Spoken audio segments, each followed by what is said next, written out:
बिस्मिल्लाहिर्रहमानिर्रहीम। मेरा नाम डॉक्टर अम्मार अनवर है। बाय प्रोफेशन मैं एक न्यूरोसर्जन हूँ, लेकिन रिसर्च जो है ये मेरी एक हॉबी है, मेरा एक पैशन है। आज जिस टॉपिक पर मैं आप लोगों से बात करने वाला हूँ वो उन लोगों के लिए बहुत इंपॉर्टेंट है जो पंजाब रेजिडेंसी प्रोग्राम में सेंट्रल इंडक्शन पॉलिसी के थ्रू फ्यूचर में अप्लाई करने का इरादा रखते हैं, और उन लोगों के लिए भी बहुत इंपॉर्टेंट है जिनकी ट्रेनिंग या जिनको आज ग्रीवियंस कमेटी में रिसर्च की वजह से प्रॉब्लम हुआ है। जो बात आप लोगों को समझनी चाहिए वो ये है कि जब Punjab residency program central induction policy के थ्रू 2016 में शुरू हुआ था, आई मे बी रॉन्ग, ये मतलब हो सकता है कि 2017 में हो, लेकिन इफ़ आई रिमेंबर 2016 में पहली इंडक्शन हुई थी। एनीवेज, जब पंजाब रेजिडेंसी प्रोग्राम शुरू हुआ था तो उस वक्त गवर्नमेंट ऑफ पंजाब ने अपनी जो एक इंतहाई नेक नीयति के साथ जो पॉलिसी वो सामने लेकर आए थे, जिसकी अब मॉडिफाइड फॉर्म आप लोगों के सामने है, उसमें एक चीज़ ये थी कि आप लोगों ने रिसर्च जमा करानी है। उसके पीछे मकसद ये था कि आप लोग हाउस जॉब में ड्यूरिंग रेजिडेंसी और during house job during your MBBS time आप लोग रिसर्च पेपर्स लिखें। आप में से बहुत सारों ने रिसर्च पेपर लिखे भी, रिसर्च की भी, बहुत अच्छे अच्छे लोग हैं, लेकिन कुछ इसमें से लोग ऐसे थे जिन्होंने शॉर्टकट इख्तियार किया। There are no shortcuts to success. उस वक्त आप लोग जो थे वो बच गए थे। उस वक्त आप लोगों में से किसी बंदे ने आपको कुछ नहीं कहा, क्योंकि पॉलिसी अपने आगाज़ में थी, चीज़ें अभी स्ट्रीमलाइन हो रही थी, लेकिन अब क्योंकि पॉलिसी इस्टेब्लिश हो चुकी है तो इसलिए भी ये चीज़ें पकड़ने लग गए हैं। आज आप लोगों की रिसर्चेज रिजेक्ट हुई हैं। आप लोगों की वो रिसर्चेज जो आपने 15-20 हज़ार पर ऑथर दे के लिखवाई थी, क्योंकि ये एक बहुत बड़ी इंडस्ट्री सामने आई पंजाब रेजिडेंसी प्रोग्राम के बाद, जिसमें लोगों ने आर्टिकल्स लिख लिख के फेक आर्टिकल्स छापने आपको शुरू किया, और ये डिफरेंट जर्नल्स में छपे, जिनमें से एक जर्नल तो बहुत ही बदनाम हुआ और वो तो सिर्फ आपकी CIP पे चला है। ऑनेस्टली स्पीकिंग, आप उस पर्टिकुलर जर्नल में जाके देख लें, मैं नाम नहीं लूँगा क्योंकि ये यूट्यूब है, लेकिन आपको भी पता है कि मैं किस जर्नल की बात कर रहा हूँ, मुझे भी पता है कि मैं किस जर्नल की बात कर रहा हूँ, और वो पाकिस्तान का जर्नल नहीं है। आप लोग उस चैनल में जाके देख लें, उसमें आपको ऐसे ऐसे आर्टिकल्स मिलेंगे, आप यकीन करें। देखें, जो एक मुझे इन चीज़ों का इसलिए पता है रिसर्च मेथोडोलॉजी का, क्योंकि मेरा अपना जो है, मैं इस पर इन्वॉल्व रहा हूँ। मैं जर्नल एडिटिंग करता रहा हूँ, मैं जर्नल्स के लिए रिव्यू करता रहा हूँ, मैंने जर्नल्स की पॉलिसीज़ को बड़े गौर से पढ़ा है, मुझे पता है कि क्या होता है। अब एक रिसर्च जो आपने की है, और आपकी वो रिसर्च आपने की है, आपकी इंस्टीट्यूट उस पर आ रही है लाहौर, ठीक है, मेरी इंस्टीट्यूट जैसे उस पर आएगी तो मेरी लाहौर की आएगी, मेरे साथ एक और दोस्त है उसकी भी लाहौर या कराची की आएगी। होता क्या है कि जब वो रिसर्च पब्लिश होती है तो वो रिसर्च काउंट होती है पाकिस्तान के रिसर्च के हिसाब से, और पाकिस्तान के जब आप रिसर्च इम्पैक्ट काउंट करते हैं ना, तो उस पर आपकी रिसर्च काउंट होती है।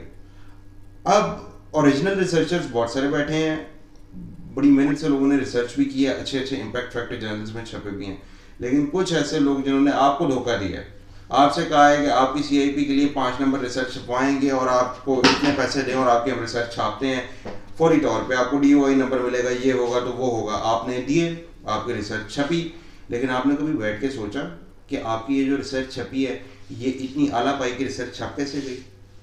आप प्लीज़ अभी उस रिसर्च को जाके गूगल करें जो आपकी उन जर्नल्स में छपी है, ठीक है, और देखें कि वो किसकी रिसर्च की कॉपी पेस्ट की हुई है।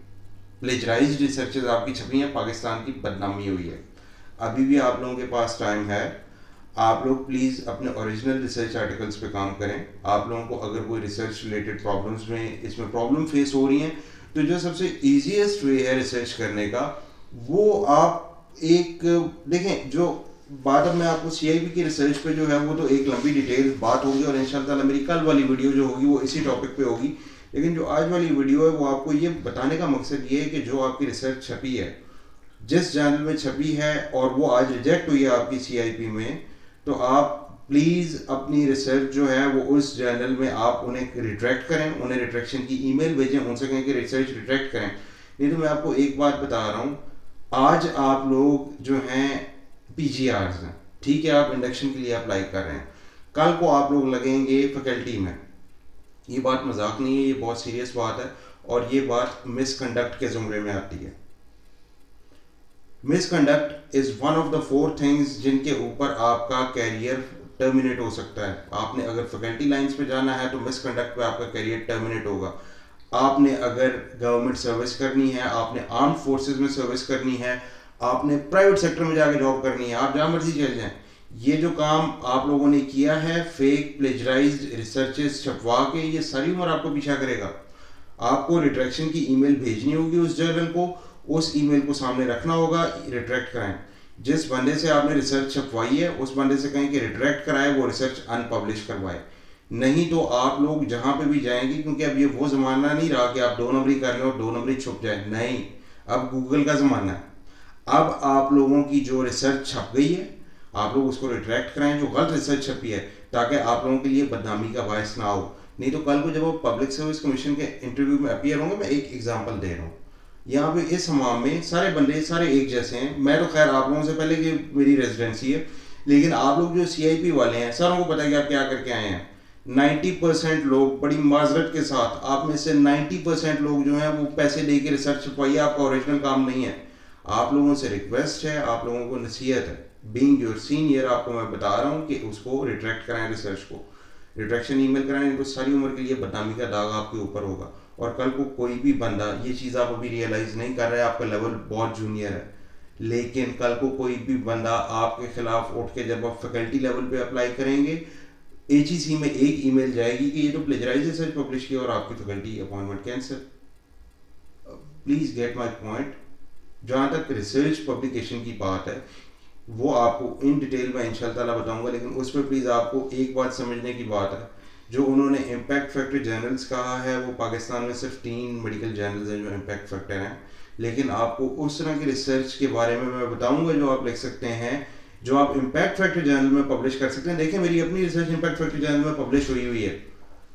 आपको पता होना चाहिए कि क्या लिखना है, किस तरह लिखना है, और जर्नल के हिसाब से लिखना है। कोई मुश्किल काम नहीं है। All it takes is a little bit of mind. एक थोड़ा सा आपने दिमाग लड़ाना होता है और उसके बाद जो होता है आपकी रिसर्च रेडी हो जाती है। लेकिन अभी के लिए जो बात मैं फिर एक दफा रिपीट करूंगा, आपने जो रिसर्चेज पैसे लेके लिखवाई हैं उनको रिट्रैक्ट करें। अगर वो बंदे, वो जर्नल आपको पल्ला नहीं पकड़ा रहा तो HEC को ईमेल करें कि ये रिसर्च आपने CIP के लिए लिखवाई थी। बेशक आप CIP की बात ना करें, आप HEC को बताएं कि जी हमने रिसर्च पब्लिश कराई थी, हमें बाद में पता चला थ्रू थर्ड पार्टी पब्लिश हुई थी, और हमें बाद में पता चला कि ये जो है रिसर्च प्लेजराइज्ड है, तो हम इसको रिट्रैक्ट करना चाह रहे हैं, आप बताएं कि इस पर क्या आपकी पॉलिसी है। HEC उस पर यह करेगा कि HEC एक कार्ड उस पर आप लोगों को एक, या तो आपको बता देगा कि आप इसमें ये आपके पास ऑप्शन है, आपकी बैग सेफ हो जाएगी। क्योंकि कल को आपके खिलाफ जो मिसकंडक्ट की होनी है, रिसर्च रिलेटेड जितनी भी चीजें, वो HEC डील कर रहा है। PMC ने वो HEC को दे दिया है। आप लोगों को ये बातें भी मजाक लग रही हैं, ये हो सकता है कि आप लोगों को ये बात समझ ना आ रही हो, लेकिन जब आप लोगों की रेजिडेंसी पूरी होगी, आप लोग SR या AP के लिए अप्लाई करेंगे, और उस वक्त जब आप जाएंगे, आप वहाँ पे अपने साथ 4-5 बड़े खूबसूरत पेपर लेके जाएंगे, लेकिन आगे अगर कोई बंदा बैठा हुआ जिसने आपकी सर्च करनी हुई, तो आपका नाम और आपकी इंस्टीट्यूशन, आपको पूरा नाम लिख के अगर सर्च कर दिया ना, तो खुद ब खुद आपके ये सारा कच्चा चटा खुल जाएगा। कोई भी चीज़ छुपी हुई नहीं है। मेरी बात पे नहीं यकीन आ रहा तो अपना नाम लिखें, ठीक है, अपना नाम लिखें गूगल के ऊपर, गूगल स्कॉलर पे जाके और सर्च करें। अपना नाम लिखें ज़ेनोडो के ऊपर और जाके सर्च करें। अपना नाम लिखें ओपन एयर पे और जाके सर्च करें। आपकी जो आपकी प्लेजराइज्ड फेक रिसर्च पब्लिश हुई है वो सामने आ जाएगी। ये चीज़ें छुपी हुई नहीं रहती। उन्होंने आपको कहा था कि ये DOI लिंक या ये लिंक आपने किसी को नहीं बताना, वो किसी वजह से उन्होंने कहा था, क्योंकि वो एक बंदे का पेपर कॉपी पेस्ट करके आपके नाम से छाप रहे हैं। उन्होंने पैसे कमा लिए, उनकी दिहाड़ी लग गई, आप लोग फंसे हैं। अब आपकी रिसर्च CIP के लिए एक्सेप्ट नहीं हो रही। आपने वहां पे जाके ये दिखाया है, अगर ये ऑन रिकॉर्ड, आप अभी शुक्र करें कि वो ऑन रिकॉर्ड नहीं ले रहे, वो सिर्फ देख रहे हैं। वो बता रहे हैं कि जी ये जर्नल ब्लैक लिस्ट है, ये जर्नल प्रीडेटरी जर्नल्स हैं। अब हम बात करते हैं थोड़ी सी प्रीडेटरी जर्नल्स पे। प्रीडेटरी जर्नल्स, इस पे मेरा एक आर्टिकल भी है जो छपा हुआ, predatory publishers the literature review. आप इस नाम से सर्च करेंगे predatory publishers the literature review Ammar Anwar, तो आपको ये आर्टिकल मिल जाएगा। प्रीडेटरी जर्नल्स बेसिकली वो होते हैं जो आपके साइंटिफिक वर्क को जो होता है वो ऑथेंटिकेट नहीं करते, उनको चाहिए होता है पैसा। आप उनको पैसा देते हैं, वह जो पेपर आपने लिखा हुआ वो एज इट इज छाप देते हैं। उसको एक दफा भी देखने की कोशिश नहीं करते कि उसकी ऑथेंटिसिटी क्या है। वो तो ग्रामर तक करेक्ट नहीं करते, प्लेजरिज्म तो दूर की बात है ना। पेपर देखें, जो पेपर छपना होता है ना साइंटिफिक पेपर, उसका एक तरीका कार होता है। आपने पेपर लिखा है, ठीक है, पेपर लिख के आपने जर्नल को जमा कराया, जर्नल एडिटर ने सबसे पहले पेपर पढ़ना है, उसने देखना है कि आया ये पेपर इस काबिल है कि मैं इसको रिव्यू में भेजूं या नहीं। उसने अपने एडिटोरियल बोर्ड से डिस्कस करना है, उसने आपको बताना है कि आपके पेपर में ये मिस्टेक्स हैं, इनको करेक्ट करें। आपने मिस्टेक्स को करेक्ट किया, दूसरे स्टेप पे पेपर रिव्यू में गया। मेजॉरिटी पेपर जो होते हैं वो पहले स्टेप पे रिजेक्ट हो जाते हैं, पहला स्टेप क्लियर हुआ, दूसरे स्टेप पे रिव्यू में चला गया, रिव्यूअर ने उस पर 1000 मसाइल बना के वापस भेजे, पेपर आपका वापस आया, करेक्शंस हुई, फिर एडिटर आपने करेक्शंस करके वापस जमा कराया, फिर एडिटर ने उसको चेक किया, एडिटर ने चेक करके आपको कहा कि अच्छा अब इसमें ये चेंजेस करके दे, अब आपने ये चेंजेस किए हैं, अब ये एडिटर की मर्जी है कि वो उसको सेकंड राउंड ऑफ रिव्यू कराता है या नहीं। एक पेपर जिसके अंदर आपने ये बात समझने की कोशिश करें, मुझे इस चीज का फर्स्ट हैंड एक्सपीरियंस है, अगर आपके पेपर के अंदर SPSS या स्टैट्स यूज हुआ है तो आपके पेपर को एक इंग्लिश लैंग्वेज के एडिटर ने एडिट करना है, दूसरे नंबर पे स्टैट्स के एडिटर ने एडिट करना है, तीसरे नंबर पे वो बिब्लियोग्राफर के पास जाएगा जिसने उसकी रेफरेंसेस देखनी है। ये 3 एडिटर तो उस पर डायरेक्टली इन्वॉल्व है। ये वो लोग हैं जिन्होंने पेपर को देखना है कि पेपर आया पब्लिकेशन के हिसाब से ठीक है या नहीं।